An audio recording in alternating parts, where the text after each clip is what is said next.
Hello, I'm Bill Fox, and this program is about East Brunswick. My guest on this program is Tom Terrell, who's our Director of Public Safety. Tom, welcome. Thank you very much. I'm delighted to have a chance to join you tonight. Now, we're going to be talking about the operations of the Department of Public Safety and the Police Department. But before we do that, I wonder if you could tell the audience a little bit about your background. You came to East Brunswick after retiring as a major from the state police, but what kinds of things did you do before that? Well, I started out in the state police in 1950, spent 5 years in uniform, about 15 as a detective, became the planning officer, the commandant of the State Police Academy. We trained about 2,500 police officers of all ranks in both basic and postgraduate work. Then I became head of the Special and Technical Services in the State Police. Prior to that, I had a stint as the inspector and internal affairs officer. After leaving the State Police, I did some consulting for about a year and was fortunate enough to have the chance to come here in East Brunswick. Good, good. You've brought us a fine set of qualifications. The Department of Public Safety probably is seen by most people as the black and white police car on the street, but I know that there's a lot more to it. Maybe you could tell us a little bit about the organization of the department and the kinds of things that you do.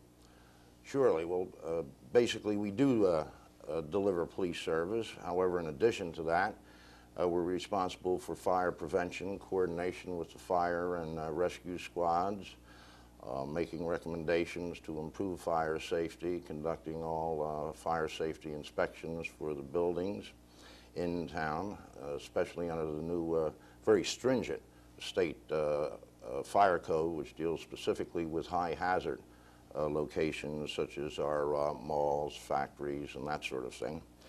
Beyond that, we have the responsibility of all traffic control devices, painting street lines as well. That is on township roads as opposed to county and state, of course.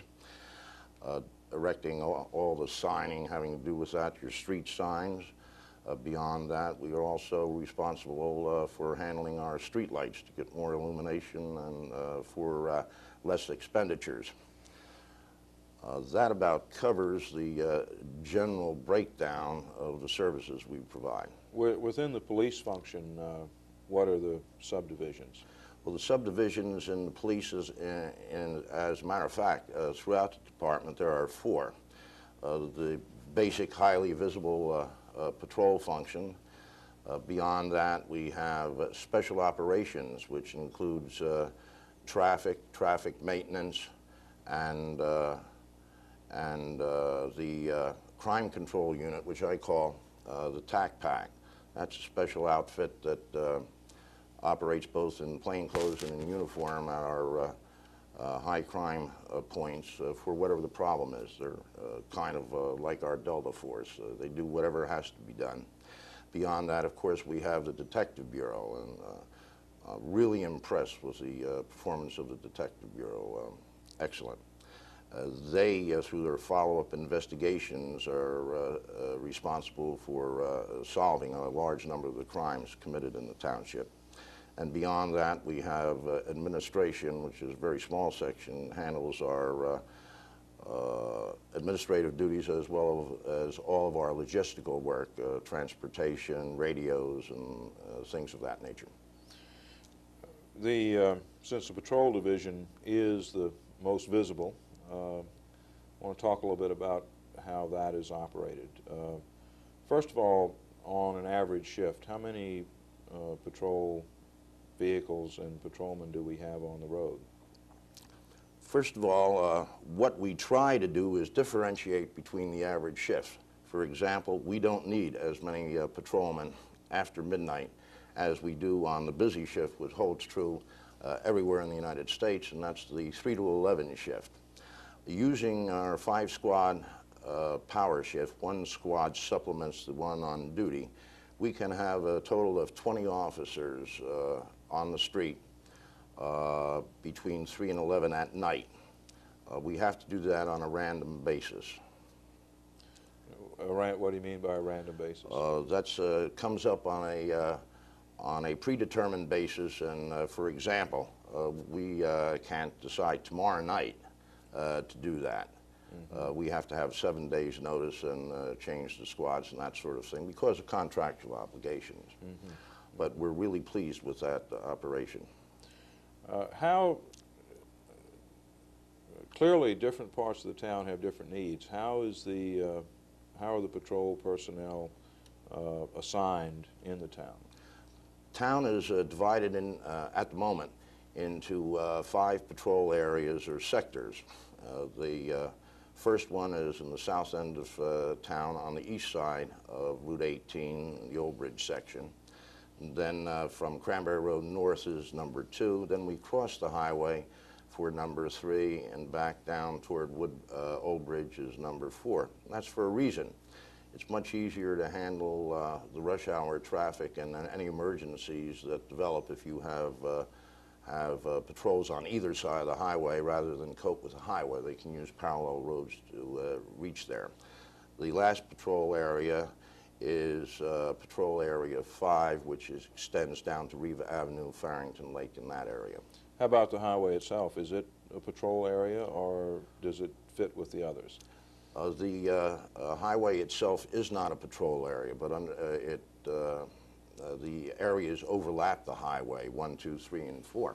The important thing is that with the strip development and the traffic on Route 18, it generates a lot of our activity. For example, 38% of our reportable accidents occur on Route 18. While we're on that subject, how many calls come into the department a year? Right now, we're expecting the vicinity of 23,000 calls this year.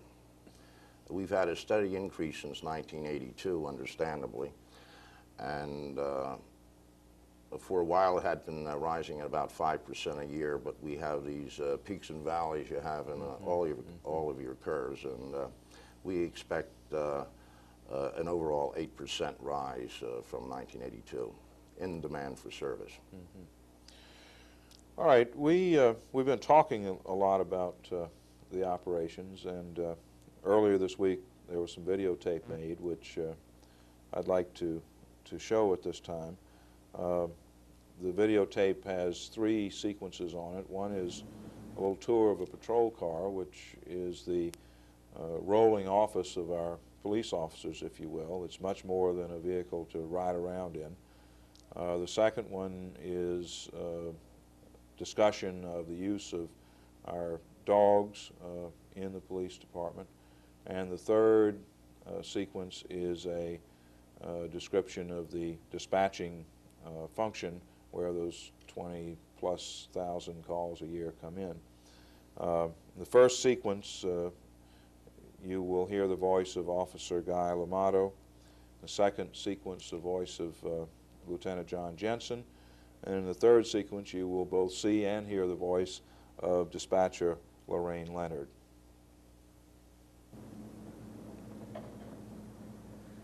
Shown here is one of East Brunswick Police Department's patrol cars. Inside the vehicle, as well as inside the trunk, are many different items used by our department, which we're going to explain to you one at a time. On top of the vehicle, you'll notice our red overhead lights. These lights are used to yield other vehicles to let you know that a police car is either behind you. They used to block off certain areas. They let you know the police car is coming, whether you're being stopped on a motor vehicle stop or whether we're just blocking an accident scene off. As you can see, in the front of the vehicle is a spotlight. That's used somewhat like a flashlight to illuminate different areas. You can see different things in the nighttime. On the sides of the red overhead lights, you'll see what we call alley lights. They're on the left side of it and the right side of the vehicle. These are also used to illuminate areas on the side of the vehicle. Inside the vehicle, you'll notice a control box and a stationary radio. Stationary radio remains in the vehicle. A little over to the right of that, you'll see a portable radio. That's used when you're outside of the car. You still have contact with headquarters once outside the car. Below the radio, the control panel, the 4 instruments on the panel are used for activating the overhead lights. Next, we have our throwdown lights, which offer you more light to the front of the vehicle, also to illuminate different things. We have, to the right of those, alley lights, which earlier I talked about, on top of the vehicle with the red overhead lights. You can turn either alley light on separately, illuminating different sides of the car. Next to that, you have the shotgun. Shotgun is seldomly used. It's a short-range weapon with low velocity compared to our handgun. Its primary use is for, an example, maybe an armed robbery, anything with heinous crime, anything to the extreme. As I said, it's seldomly used, and it's basically a deterrent. To the rear of the car, behind the driver and the passenger side, you'll see a cage. Its primary use is to separate the prisoners from the police officers. Secondary use, as you can see, is a roll bar, in a case where if the car flips over, you have that much more protection. Next, we'll explain to you what's inside of the trunk. First things I'll tell you about is the 2 flashing red lights you see inside of the trunk. There are motor vehicle accident lights. As you can see, when the trunk is up, the red overhead lights are blocked. So these are for oncoming motorists. Let them know that there's something going on, whether it be an accident or what have you. You can see a box in the center of the truck.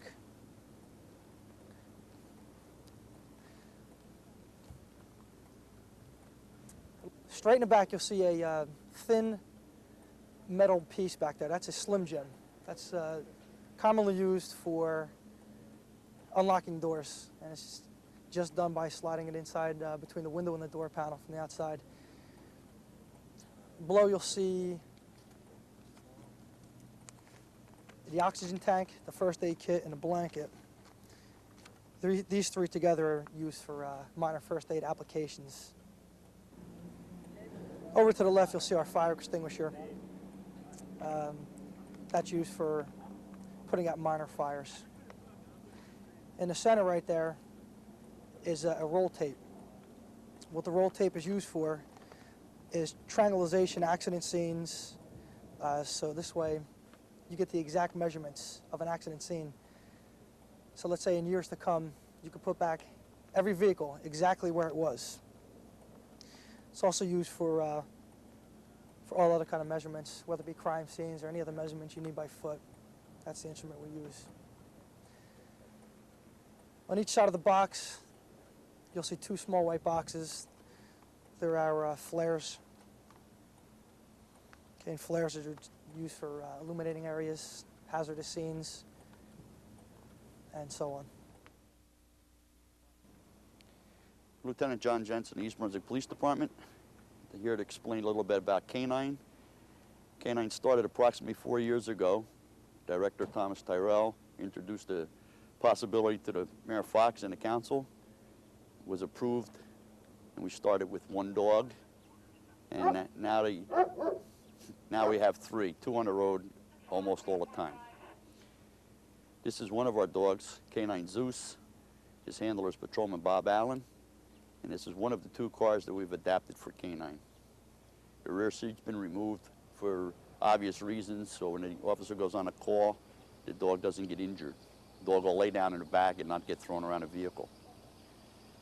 The dog's value is approximately $5,000 after fully trained. Each handler on the department owns his own dog. The department, or the township, pays the handler $40 a month for feeding and veterinarian bills to maintain the dog. The dog lives at home with each of his handlers. Patrolman Allen and Patrolman Byron Caith are on call 24 hours a day. Each one takes a month at a time. They're on call for East Brunswick and surrounding communities that don't have K-9. The director allows our dogs to answer calls in various locations. Patrolman Allen's the newest K-9 handler. This is the newest K-9 dog we have. We have 3. All right, East Brunswick is in a unique position for canines. We have 2 certified trainers, myself and Patrolman Byron Caith. We start training our dogs at 8 weeks of age to do tracks, which enables the dog in later life as a canine to track people who broke into houses or lost children, or senile people who wander away and get lost. The dogs respond to burglaries, lost child calls, robberies, anything where his nose can be used. Also used for handler protection. The officer, when he's on the road, Patrolman Allen, responds to any call, and also reserved for special calls such as break-in and entries and lost children, and anything where the canine would be used, he'd be sent along with other officers. We use the dogs for approximately get 10 years of age out of a dog. We start them when they're 8 weeks old, put them on a job when they're around between 2 and 3 years old when they're fully trained, and we get 10 years out of them. Our original dog was retired at age 11.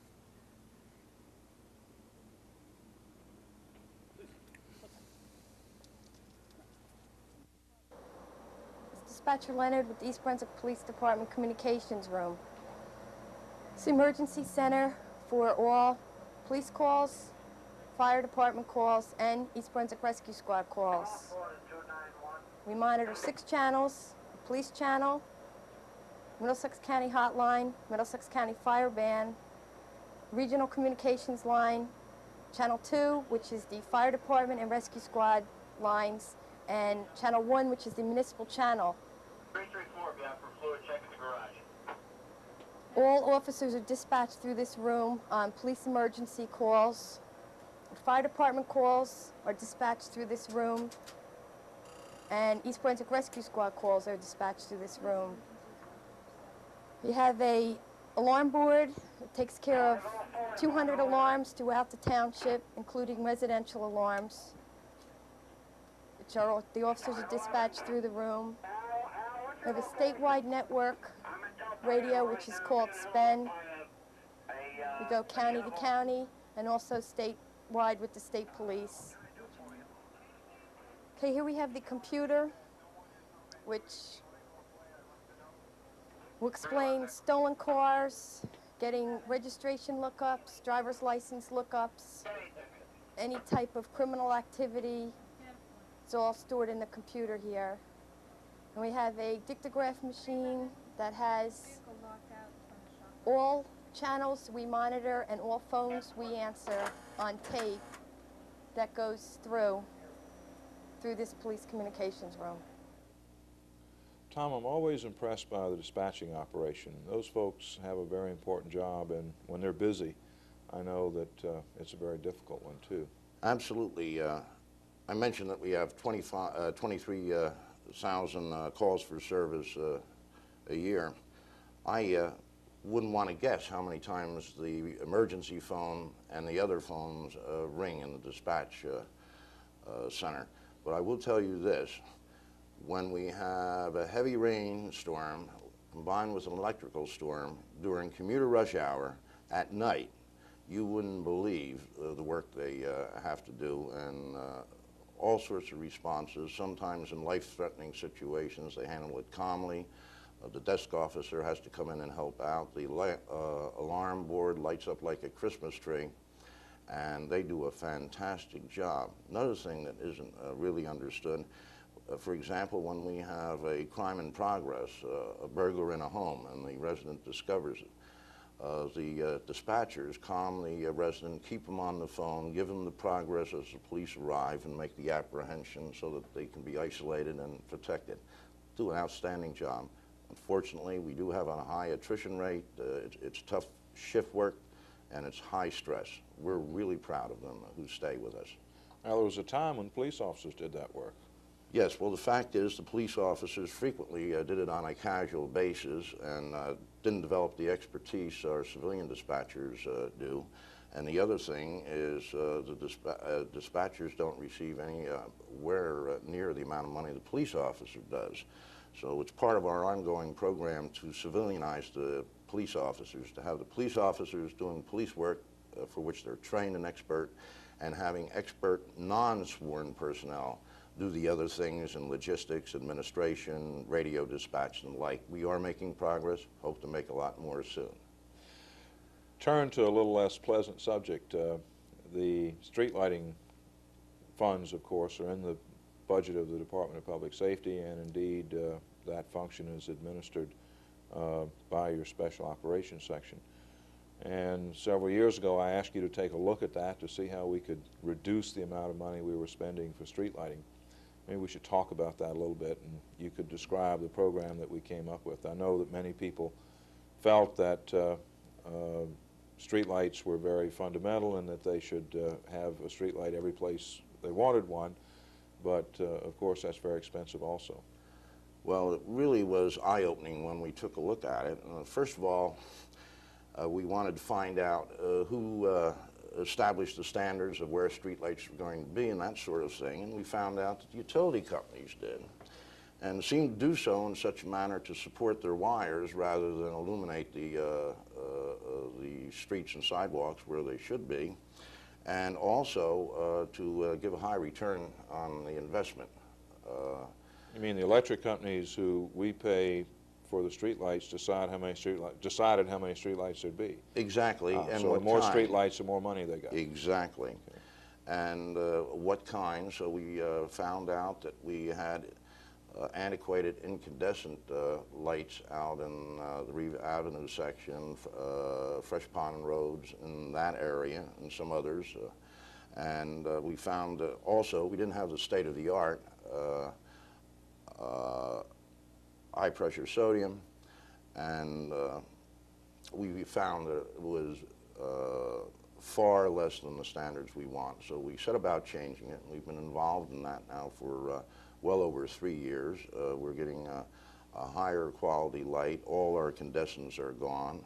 We're rearranging them, and where there were too many that the township had to pay for, we removed those, but we removed relatively few when you add the replacements we've put up in the right locations. So let me understand this. We took them down where there was no real need for them, but then put others up where there should have been a light and there wasn't. Exactly. We found them right around the corner from one another. Mm-hmm. For example, on Ruse Lane, one on Ruse Lane and one right around the corner. They couldn't have been 30 feet apart. As I remember, you did a physical inventory of the lights. Yes, we tried to find out. Unfortunately, the utility companies don't have the precise records we needed, so we had to count just about every light in town and measure it. And did you find some in other towns we were paying for? Oh, absolutely. We found some that we were paying for in Spotswood and in other areas that we shouldn't have been paying, and since then we've had a consultant come in and reason about the billing procedures of utility companies, saved a considerable amount of money, but we're still talking about $500,000 to light the town. I know that several people expressed concern at the time that this program was started that reducing the lights, particularly on some of the more rural roads, would increase the accident rate. What's been the experience with that? Well, first of all, at dangerous locations and curves that nature, as well as intersections, we increased the lighting in many respects. But beyond that, we've had a steady decrease in nighttime accidents after darkness. And the reason for that is it's in keeping with the leveling off of accidents we've experienced, at least reportable accidents in the township. We like to think some of it is due to our enforcement activity. Enforcement activity certainly is a deterrent to the fatal accidents and the very, very severe accidents. So we've had a straight down curve since 1983 in nighttime accidents. Rather dramatic. Just points out that people drive by their headlights. They must rely on them, and the lighting we do have accentuates and illuminates those areas which are particularly hazardous. Good. I imagine a lot of people didn't know that street lighting was a function of public safety, but they certainly know that the more commonly known things such as crime are crime prevention, I should say, or the function of the department. what is the crime situation in East Brunswick? We, 2 years ago, had a series of burglaries actually that carried over. These were committed by professional serial criminals, and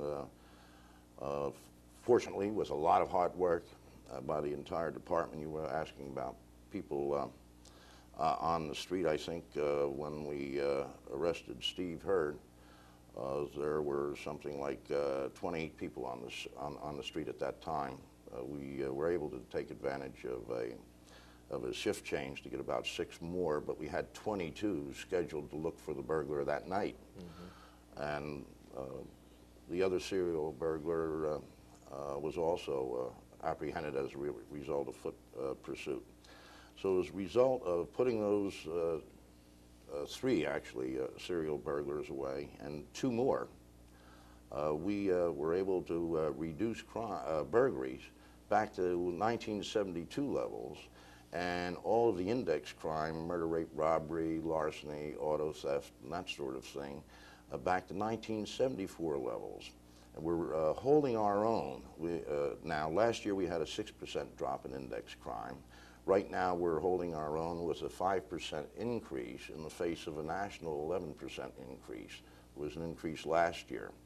So since 1982, we've been pretty steady on both crime and accidents. What are index crimes, and is there any particular type of crime that accounts for our recent increase?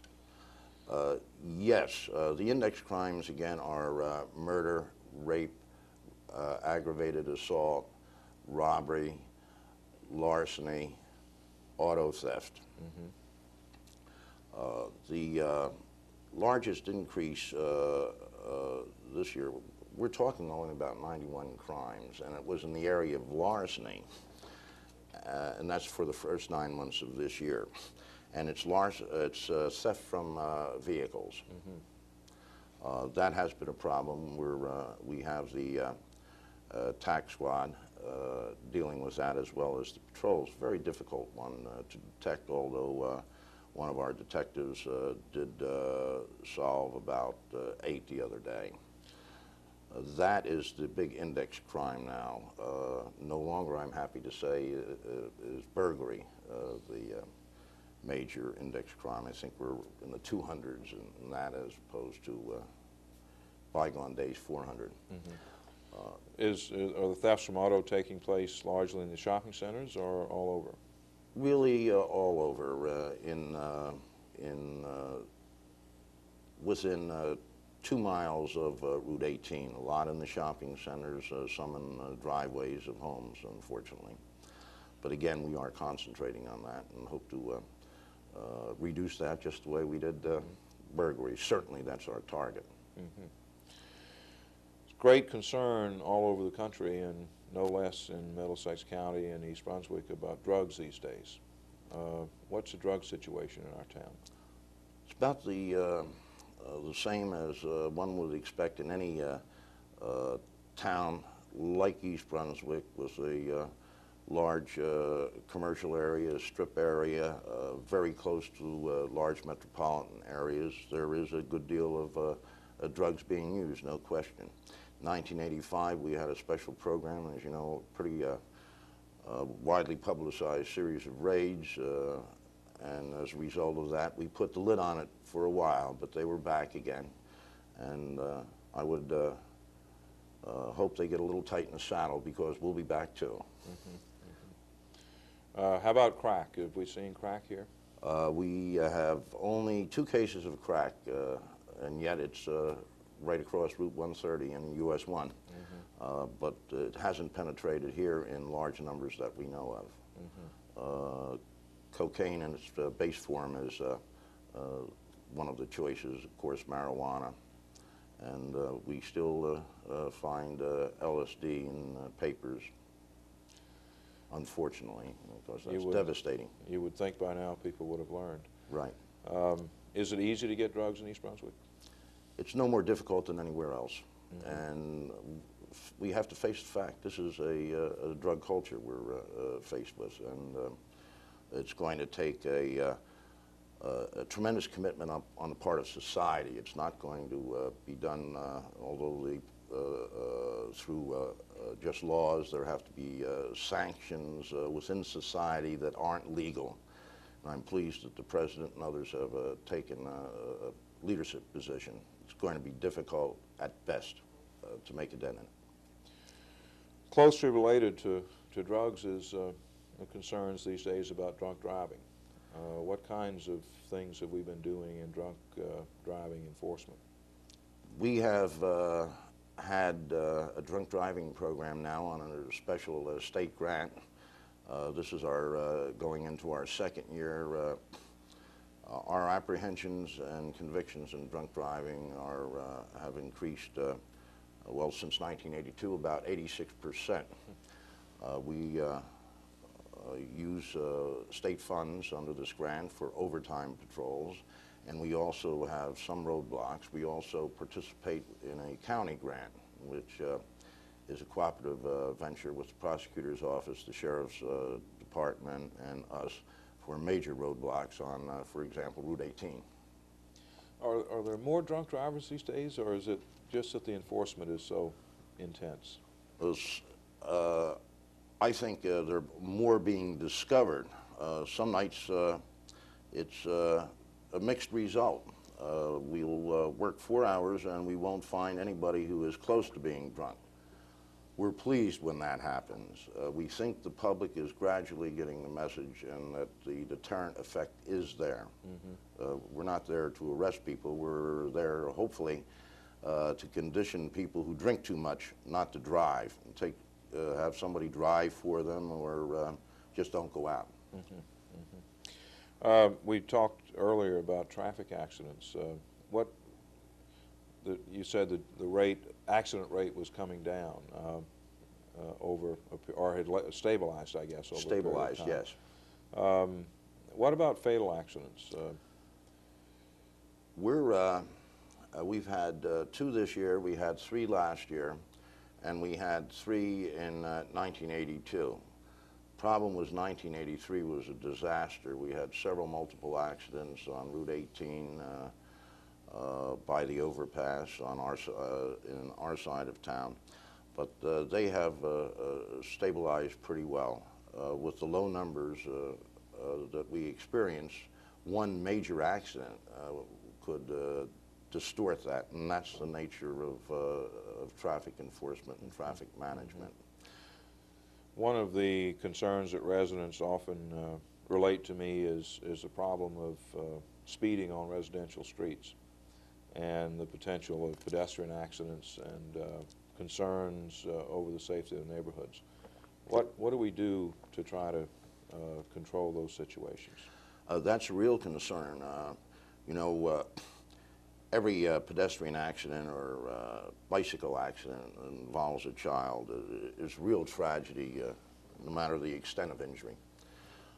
So we do everything we can in that nature. We have right now about 20 priority streets. We have added the President Streets down in the south end of town, McKinley, and in that vicinity, as a result of a pedestrian accident.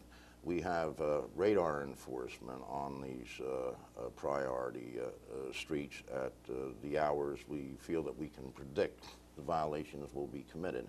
We have 4 radar units in our patrol section and 4 in our special enforcement group. We'll be adding some next year, we hope, and hopefully get a state grant as well. Frankly, my goal is to have a stationary radar unit stabilized in every marked unit. Mm-hmm. All right, turn again, and we have to jump around a little bit because public safety is a really broad area.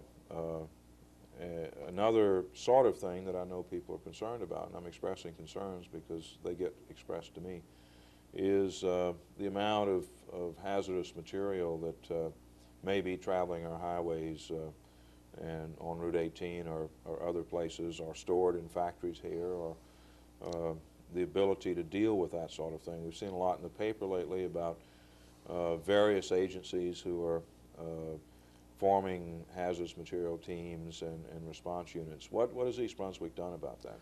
Well, as you know, Mayor Fox, East Brunswick was on the cutting edge of that when I got here in 1982 and arrived to find Captain Lou Rotolo and Sergeant Jerry Greenlee as two of the recognized experts in the state in that area. So they formed the nucleus of our hazmat response. We are constantly training other officers in this area. The fact is that with the new reporting laws, and particularly with the aid of the new fire official and the inspections conducted there, we're compiling more and more information about what hazardous materials are located, and work very hard in that area in the township. We've been relatively fortunate recently. Of course, today we did have a gasoline spill at a service station on Route 18, 150 to 200 gallons, and now you have to restrict that and clean up. So we direct that. We, when needed, have county hazmat, state authorities to come in, and we average, I'd say about 50 toxic waste situations a year.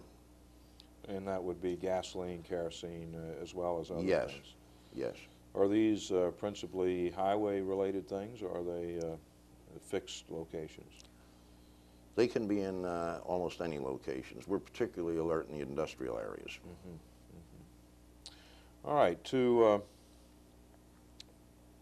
turn to a more human level for a minute, let's talk a little bit about how someone becomes a police officer in East Brunswick. What are the selection criteria, and how do we get, and where do we get our police officers? Well, we get them largely from that area extending from Trenton north to the Hudson River. We always have some candidates from New York City. The requirements, of course, that the person be 18, that they become a resident of New Jersey, have a New Jersey driver's license. The screening procedure is quite stringent. We start with a written examination which measures not only intelligence but reasoning, logic, how to draw conclusions, just as an officer has to do with sometimes a limited set of facts. From there, there is a pre-medical physical examination, psychological testing, that sort of thing. Followed up, the successful candidates are then investigated. Investigation takes about 3 days, so it's quite comprehensive. They then appear before a general review board, and those who are successful are posted to generally the State Police Academy in Seagirt. The ratio is very low. Out of 600, for example, 662. Right now we have 9, and we'll probably get 20 out of that number. So 662 who started in the beginning of the process. Right, and we'll be lucky to end up with 20. It's very, very selective. Right, and a number drop out of their own volition. Some sort of natural selection process. Who sits on the general review board? Previously, we had senior officers sit on it. However, we've changed that. I certainly believe that those supervisors and officers who are going to work closely with the rookies should participate in that decision. So we have a shift commander, sit as chairman, a sergeant who'll be working with them, and a patrolman. Mm-hmm. And they make the review and score them. Now, we've been using the term patrolman, but I know that we also have women on our police department. And by the way, we define in our ordinances a patrolman as either a male or female police officer. Yes. How many women do we have? We have 5. Mm-hmm. And they go through the same process as everybody else. Yes.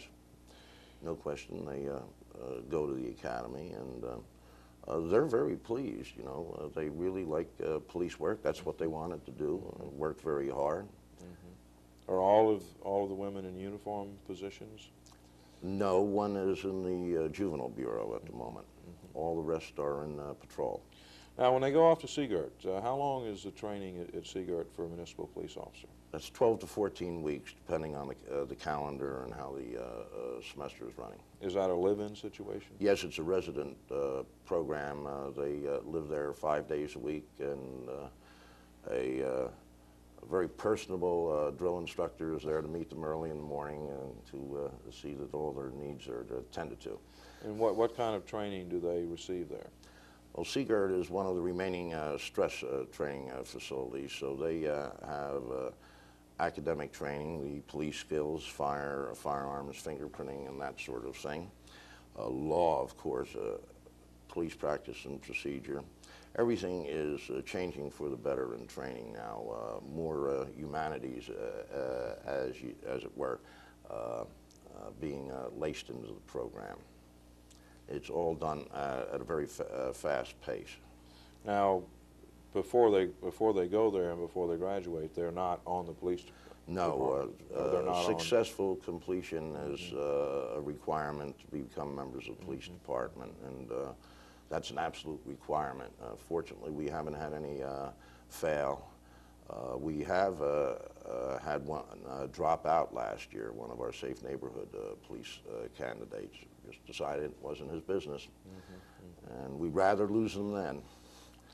Now, Certainly. after someone's on the force, does their training continue?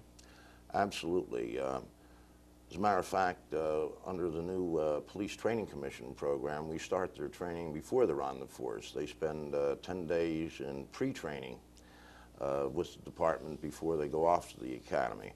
When they return, they spend about 10 more days with high-intensity training to the special needs and procedures in East Brunswick as well.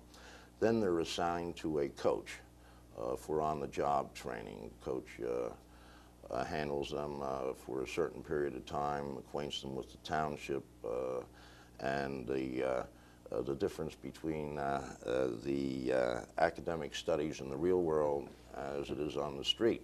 Sometimes it's fast. Beyond that, by the way, that can last, and each officer is different. It can last as much as 2 months before they're ready to patrol by themselves. Following that, of course, we have ongoing in-service training program, which we're very, very proud. And this year, we're peaking out on it. It's been very extensive. It's been very demanding on the department. But, for example, we're going to be able to have university-level training of the kind not received by officers in this department since 1972. That'll be by Northwestern University. 2 officers will be going there. We're currently going to the University of Delaware for special programs in management, supervision, and police crime specialties. Absolutely essential, just like any other field. You must stay current, you must work at it.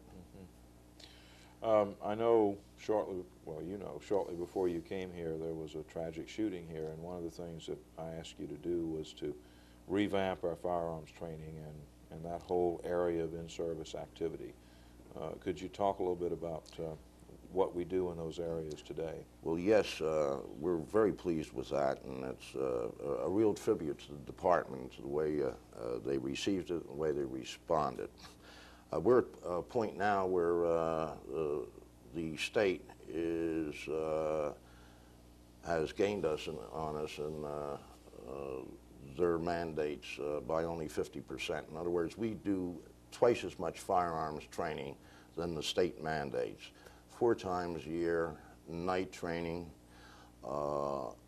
target selection. The emphasis is on safety. The objective is to reduce the chance of any accident or tragedy to the absolute minimum. And that we have achieved. But it's not just there's more to it than that. It's an attitudinal situation.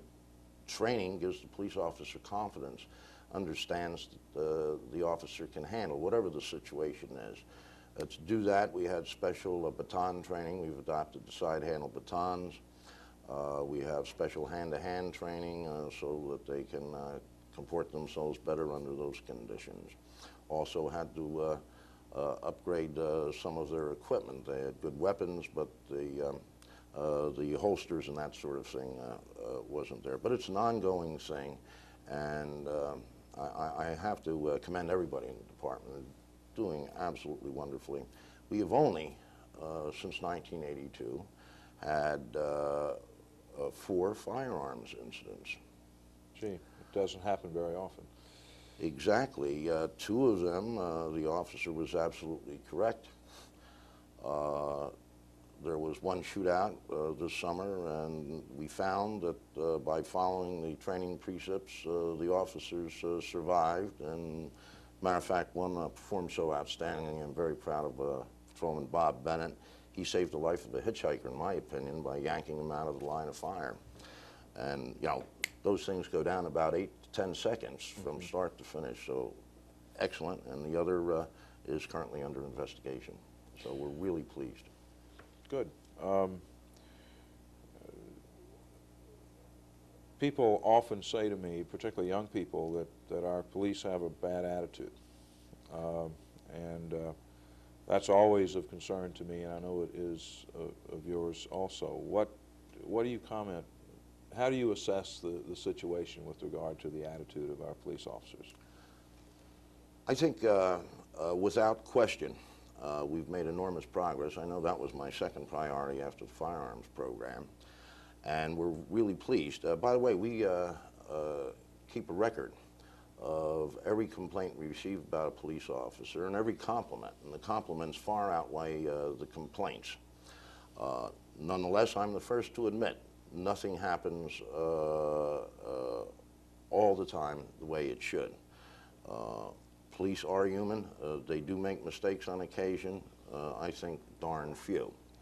We're not where I'd like to be in citizen relations, but I think we've come a long way, and we'll make the rest of the distance. No question about it. What if, to talk about a little unpleasantry, what if a citizen has a complaint about some action of the police? What can they do about it? Well, what we would prefer is to pick up the phone and phone the police department, phone me if they want. We have a complaint resolution program. Admittedly, I brought it from the state police, but since I designed it, I thought I had the right to bring it along. And when a person makes a complaint, we investigate it thoroughly. We make sure the chips fall where they may. We advise the person, preferably by personal interview, after the investigation is completed, of the results and the details and what corrective action has been taken if corrective action is needed, including disciplinary action, which of course they would be subpoenaed as witnesses if it reached that level. Beyond that, when the officer is right, we try to explain to the person that these are the facts, and under those conditions it was the correct procedure to follow. We wish that they had a better experience, but sometimes police work, by definition, must be unpleasant. We have to stop some people who want to continue what they shouldn't be doing. When disciplinary action is required, how does that, what are the ranges of disciplinary action? Well, the ranges are really a written reprimand on the low side and termination, dismissal from the force on the high side. Mm-hmm. And I assume there's a procedure that has to be followed for those things to happen. Yes, it's best described as an informal criminal procedure. Talk about the other side of this. I know that we get a lot of compliments for our police. What kinds of things are they typically complimented for? I think we're motorist assistance, life-saving, or the effort. We receive some nice compliments when the officers give cardiopulmonary resuscitation, even though it's futile, but they stay with it, and the victim is pronounced dead, but the family appreciates the effort because the officers are equipped, as you saw from the tape, with oxygen, and they start right away, and they are skilled. They save a lot of people. Our most recent one, 2 young officers received a commendation from the professional in charge of the medics, the emergency medical operation here in Middlesex County, in which he attributed the saving of this life. And he wrote it the day the person who suffered the cardiac arrest was released from intensive care. Mm-hmm. And those things happen very frequently. We now, of course, are charged with the responsibility I've always thought was a police responsibility to give death notices to people, and we try and handle that nicely and to reduce, the shock as much as you can. It's a bad situation, but our officers are trained to do it and to reduce that. And when we get some heartwarming responses. Death notices. If someone is killed, for example, in a traffic accident somewhere else in the state or the nation, they'll contact us. That's policy throughout New Jersey now. So we do a lot of things that aren't seen, and yes, we're human. I always felt that policemen have a right to make a mistake as long as it's not too bad. We're human, and let's repair the damage, and let's be candid. If I make a mistake, I'll tell you. What do you think is the greatest strength of our department? The standards for selection, the kind of officers. You have to have the good raw material, and I think East Brunswick's to be commended from early in the department's history of having those high standards. We have a high caliber officer, no question about it. Earlier you mentioned the investigative section, Detective Bureau, as being one of the highlights. What makes that so special? Well, first of all, they're skilled. A lot of time is spent on follow-up investigations and in questioning people, asking questions, interviews, and interrogations. And through that sort of persistence, and of course they have a case selection procedure, the object being not to, since we only have a finite amount of resources, the object is to concentrate them where we're more likely to have success. And through those efforts and the leadership there have just a outstanding record of solving crimes by arresting the suspect. It's generally ranging between the low 30 to sometimes high 30%, depending on the crimes. 36.9, I think, burglaries right now, and all Class 2 offenses. And that's in contrast with 15 to 20% in the rest of the world. They do an outstanding job. There are also, in many of these cases, it's patrol that turns up the suspect in the first place, and the detective takes over in the investigation when an individual is arrested by patrol for whatever the reason. So it really takes everybody working together. It's a team effort. The days of Sherlock Holmes and, if you will, Hercule Poirot are gone.